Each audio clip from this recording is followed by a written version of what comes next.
ایک ایسا نبی جس نے شیروں کے ساتھ زندگی گزاری تھی، اور جب انہیں آگ میں ڈالا گیا تو آگ نے ان کو معمولی سا بھی نقصان نہیں پہنچایا اور اس کو نہیں جلایا۔ آپ کو ہم اس ویڈیو میں ایک ایسا واقعہ بتائیں گے کہ جس کو سن کر انسان تعجب کرتا ہے، کیونکہ حضرت دانیال علیہ السلام کی زندگی اس پر بہت اثر کرتی ہے۔ حضرت دانیال علیہ السلام خدا کے بھیجے ہوئے نبی تھے۔ میلاد سے 2500 سال پہلے 5ویں قرن میں بیت المقدس کے شہر میں پیدا ہوئے۔ حضرت دانیال علیہ السلام اشراف زادوں میں سے تھے۔ دانیال کا مطلب یہ ہے کہ خداوند میرا قاضی ہے۔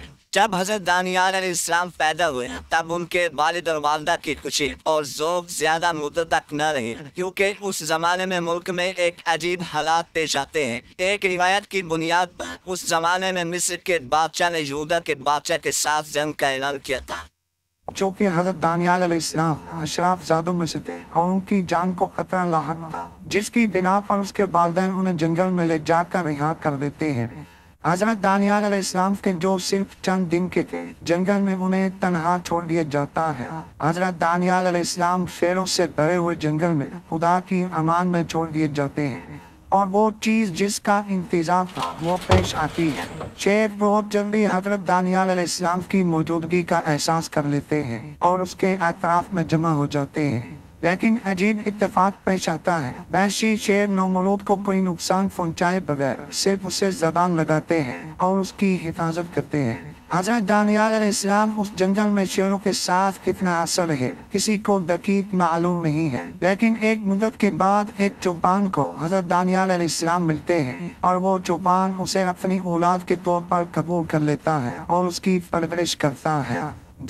جب حضرت دانیال علیہ السلام بڑے ہو جاتے ہیں اور سفر ان کے انتظار میں ہوتا ہے، آپ سب بخت النصر جو کہ بابل کا بادشاہ تھا اس کو تو جانتے ہیں، طاقتور ترین حاکموں میں سے تھا کہ جو آج تک دنیا میں موجود تھے، اور میٹرکس فلم میں بھی اس کا نام بیان کیا گیا ہے۔ حضرت دانیال علیہ السلام جب نومولود تھے تو اسی وقت ان کا سفر شروع ہو جاتا ہے، اور یہاں سے داستان خوبصورت بنتی ہے کہ جب وہ اور بخت النصر کا قصہ شروع ہوتا ہے۔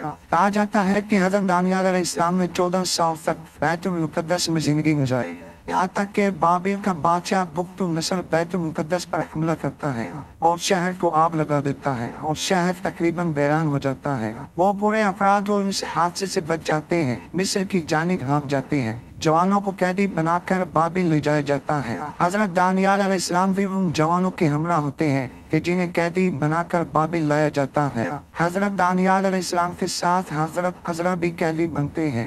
بابل کے لوگوں نے ان جوانوں کو تکلیفیں دینا شروع کر دی جنہیں بیت المقدس سے قیدی بنا کر لایا گیا تھا۔ بابل کے لوگ ان جوانوں کی شکایت بابل کے بادشاہ بخت النصر کے پاس لے کر جاتے ہیں اور اسے کہتے ہیں کہ اے بادشاہ، آپ ان لوگوں کو یہاں پر لائے ہیں، ہماری بیویاں ہم پر توجہ نہیں کرتی ہیں، اور ان کا سارا ہوش و حواس ان جوانوں پر ہے، یا ان کو یہاں سے باہر نکالے یا انہیں قتل کر لیں۔ بخت النصر ان کی بات سننے کے بعد ان سے کہتا ہے کہ جو کچھ کرنا ہے کر لو، اس بات کا مجھ سے کوئی تعلق نہیں۔ بخت النصر اس بات کے بعد تمام جوانوں کو شہر کے میدان میں جمع کرتا ہے۔ جس وقت یہ جوان اپنی آخری سانسیں لے رہے ہوتے ہیں، بخت النصر کہتا ہے کہ رک جاؤ، مجھے وہ 4 جوان چاہیے، ان کو آزاد کرو۔ 4 جوان آزاد ہو جاتے ہیں اور بابل کے لوگ باقیوں کو قتل کر دیتے ہیں۔ ان 4 جوانوں میں ایک حضرت دانیال علیہ السلام تھے اور دوسرے حضرت عزرا علیہ السلام تھے۔ بخت النصر ان جوانوں کو اپنے محل میں لے جاتا ہے اور اپنے وزیر کو بلاتا ہے اور اسے حکم دیتا ہے کہ ان جوانوں کو خود اپنے پاس رکھو اور ان کا خیال رکھو